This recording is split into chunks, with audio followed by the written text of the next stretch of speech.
Well, my start in dog grooming probably wasn't one of the most normal and common ones. For myself, third generation dog groomer and breeder and now business owner. My grandmother showed dogs and bred dogs and was a groomer. My mum did it as well. And for me, I kept trying to fight the system and fight the industry really. And I watched my mum do it when I was going to a sports high school down the Gold Coast. I used to watch her travel an hour and a half or more every day, back and forth twice a day to her salon that she had on the Gold Coast, and I was quite young watching that in my early teens. And for me, it was just surviving and thriving, and I thought that just wasn't the industry I wanted to be in. Being around it my whole life, growing up middle class, low poverty, honestly just not what I thought was the right thing. And sadly for me, in 2011 I lost my mum, and I was quite young, 16. That moment there, for most people, to be honest, it's a big thing to talk about, but I like to talk about it for that reason. It was a defining moment for me personally, and most people will let that ruin them. Whereas I knew for me personally that I had to use that to then create the life I wanted. And I left school, I kept avoiding dog grooming and just showing dogs as well. And then got an engineering career as a job as an apprentice fitter turner, working on mining equipment and all of that.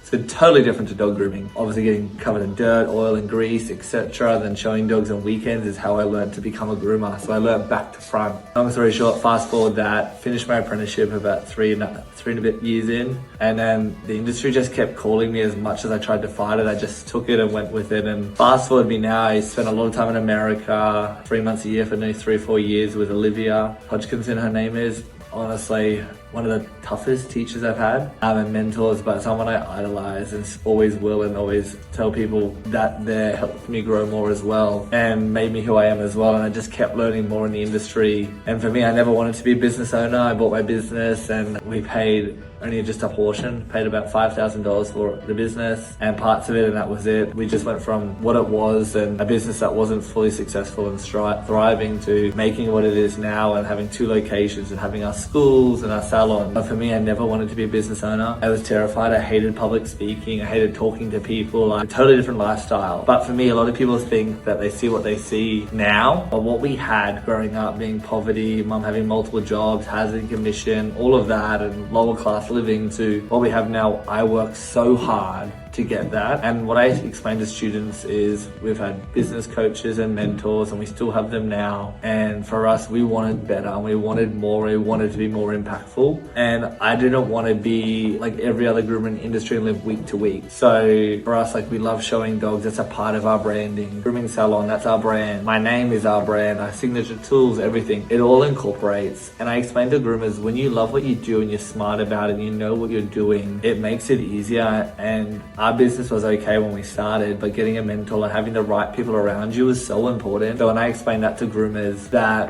when you have a mentor, and when I'm working with students that I mentor privately now as well, I'm explaining that this is how we got there. You can absolutely do the same, because gone are the days of groomers living week to week and struggling. I don't like that. Worldwide, I don't like that. I work with students worldwide, and I explain that you can get out of that old mentality and system, break the mold, be the lone wolf in your family and be different, and create better for the industry and your team. Briefly, that's kind of my back history and story, roundabout nutshell. I could go a lot longer with it, but again, without any of that, I wouldn't have been able to do that without my partner, my fiance Kiri. Couldn't have done that without her. Like, everything we've done is together, and she's also made me the person I am today, and those other people around my life have been quite defining. So, and I explain to people all the time and students that you're an environment of the people you're around, and for me that's really important. I will give my all to my team and staff and friends, etc., but it's got to be reciprocal. I don't like energy suckers. I like the ones to be around me as well. But those people and everybody in my life to this point has been defining for us to get to where we are. And again,